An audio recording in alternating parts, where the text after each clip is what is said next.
Simplify the following. If you remember, the order of operations is parentheses and then exponents, and then we'll go ahead and do multiplication and division left to right, and same thing with addition and subtraction left to right. So I will treat my absolute values like they're parentheses. And then to save a little bit of time, since my exponent here is separated by a plus, I can actually do these at the same time.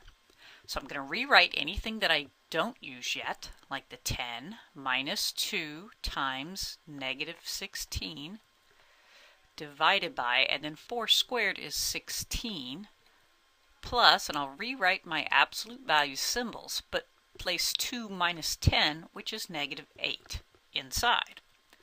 Now, looking at this new statement, we have our absolute values, which is like a parenthesis, so I need to do that. But then I can also do multiplication and division at the same time. So I'll go ahead and do this multiplication, but I don't want to do the division as well. I want to work left to right. So this gives me 10, and then a negative 2 times a negative 16 is a positive 32 divided by 16 plus, and then the absolute value of negative 8 is 8.